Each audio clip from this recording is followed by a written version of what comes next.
ನಾನು ಮೇಕೆದಾಟು ಪಾದಯಾತ್ರೆ ಮಾಡ್ತಿದ್ದೆ, ತಮಗೆಲ್ಲ ಗೊತ್ತಿರಬೇಕು. ಪ್ರಾರಂಭ ಮಾಡಿದೆ ಕೊರೋನಾ ಸಂದರ್ಭ, ಫಸ್ಟ್ ಡೇ.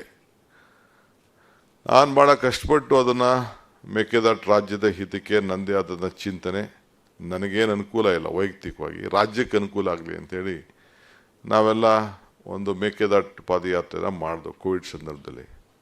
ವಿರೋಧ ಪಾರ್ಟಿಯವರೆಲ್ಲ ಬೇಕಾದಷ್ಟು ಆಗ ತಡಿಬೇಕು ಅಂತ ಬೇಕಾದಷ್ಟು ಪ್ರಯತ್ನ, ನಮ್ಮ ಪಾರ್ಟಿರು ಇದು ಟೈಮ್ ಸರಿ ಇಲ್ಲ ಅಂತ. ಬಟ್ ನಾನು ಸಿದ್ದರಾಮಯ್ಯನವರು ಘೋಷಣೆ ಮಾಡಿದ್ದು, ಯಾರು ಬರಲಿ ಬರ್ದೇವಲ್ಲಿ ನಾವಿಬ್ಬರಾದ್ರೂ ನಡೀತೀವಿ ಅಂತ.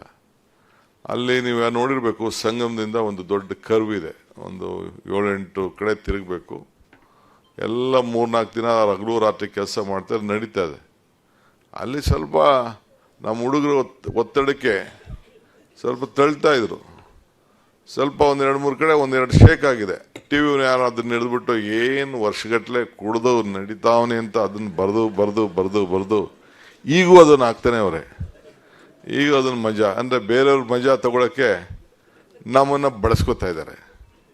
ಸೊ ಇದರಿಂದ ಏನಾಗ್ತದೆ, ನಿಮ್ಮ ಮಾಧ್ಯಮದ ಮೇಲೆ ಇರುವಂಥ ಗೌರವ ಇದೆಯಲ್ಲ, ನಾನೇ ಹೇಳ್ತಾ ಇದ್ದೀನಿ, ನಾವು ತಪ್ಪು ಮಾಡಿದ್ರೆ please you are most welcome. ನಾವು ಯಾರು ಕರೆಕ್ಟ್ ಅಂತ ನಾನು ಹೇಳೋದಿಲ್ಲ, ನಮ್ಮಲ್ಲೂ ಬೇಕಾದಷ್ಟು ತಪ್ಪುಗಳು ನಾವು ಮಾಡ್ತೀವಿ, ನಮ್ಮಲ್ಲೇ ಅಂತ ಮನುಷ್ಯನಲ್ಲಿ ಬೇಕಾದಷ್ಟು ಗುಣಗಳಿರ್ತವೆ. ಆ ಗುಣಗಳಲ್ಲಿ ಬೇಕಾದಷ್ಟು ನಮ್ಮದೇ ಆದಂಥ ಚಿಂತೆಯಲ್ಲಿ ಯಾಕೆಂದ್ರೆ ನಾನು ಚಿಕ್ಕ ವಯಸ್ಸಿನಲ್ಲೇ ಅಧಿಕಾರವನ್ನು ನೋಡಿದವು. ನಮಗೂ ಪವರ್ ತಲೆಗೆ ಹೋಗ್ಬಿಡ್ತದೆ ಅನ್ನೋದು ಕೆಲವರು ಅವತ್ತೇ ನನಗೆ ನಮ್ಮ ಹಿರಿಯರು ಗುರುಗಳೆಲ್ಲ ಹುಷಾರು, ನೀನು ಭಾಳ ಚಿಕ್ಕ ವಯಸ್ಸಿನಲ್ಲೇ ನಿನಗೆ ಮದುವೆನೇ ಆಗಿಲ್ಲ, ನೀನು ಮಂತ್ರಿ ಆಗಿದೆಯಾ, ಚಿಕ್ಕ ವಯಸ್ಸಿನಲ್ಲೇ ಹಣನೂ ಇರಬಾರ್ದು ಅಧಿಕಾರನೂ ಇರಬಾರ್ದು ಅಂತ ಕೆಲವರೆಲ್ಲ ಹೇಳ್ತಾರೆ. ಸೊ ಎಲ್ಲ ಒಂದೇ ಕಡೆ ನಿಂಗೆ ಸೇರಿಬಿಟ್ಟಿದೆ, ಹುಷಾರು ಅಂತ ನನಗೆ ಹಿಂದೆನೇ ಹೇಳಿದರು. ಸೊ ಆಗ ನಾನು ಪ್ರತಿ ಹಂತದಲ್ಲೂ ಕೂಡ permanent is always not permanent for every one. So ಭಾಳ ಹುಷಾರಾಗಿರಬೇಕು ಅಂತೇಳಿ, ನಾವು ಏನು ಒಳ್ಳೇದು ಮಾಡ್ತೀವಿ ಜನ ನೋಡ್ತಾ ಇರ್ತಾರೆ.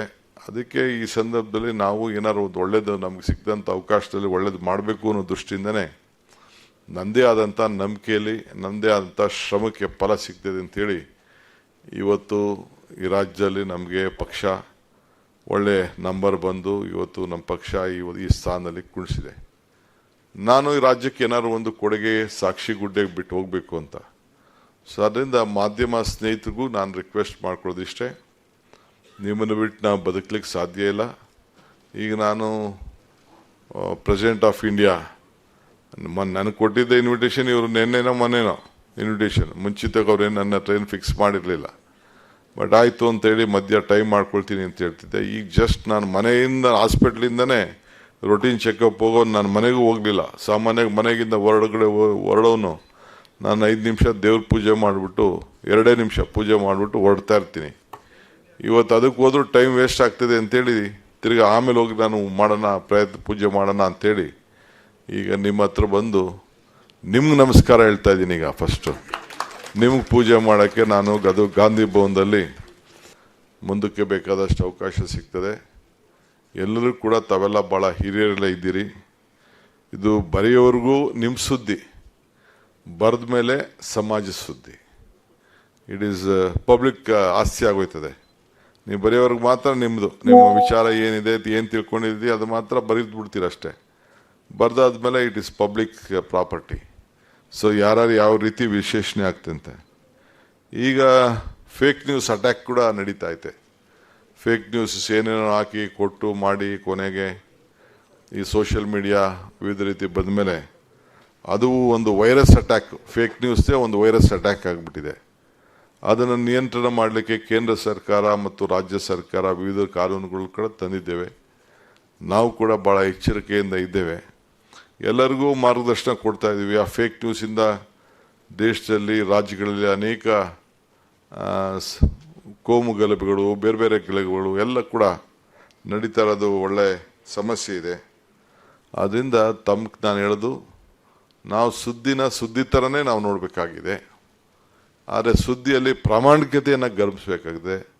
ಏನು ವಾಸ್ತವಾಂಶ ಏನಿದೆ ಸತ್ಯವನ್ನು ಬರೆದು ಸಮಾಜಕ್ಕೆ ತಿದ್ದುವಂಥ ಕೆಲಸ ಜವಾಬ್ದಾರಿ ನಿಮಗೆ ಸಿಕ್ಕಿದೆ.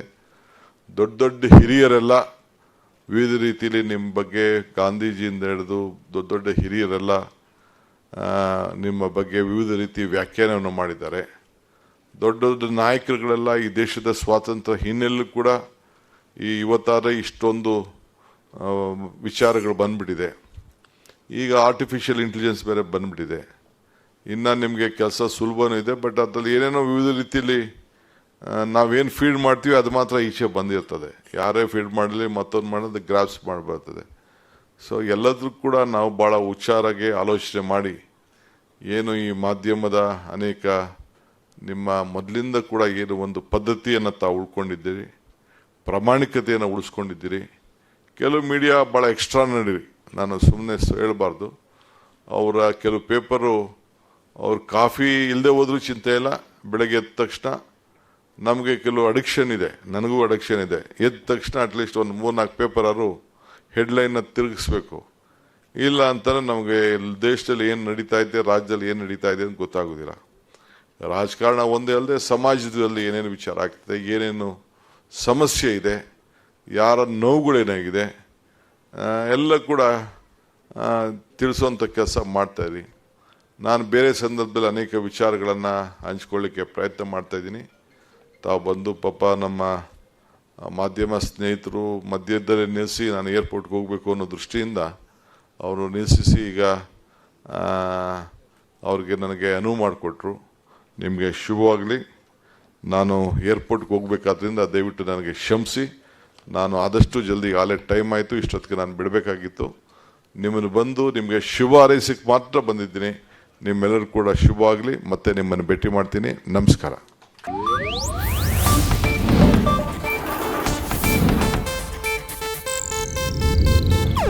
ಇದು ಏಷ್ಯಾನೆಟ್ ನ್ಯೂಸ್ ನೆಟ್ವರ್ಕ್ ಪ್ರಸ್ತುತಿ.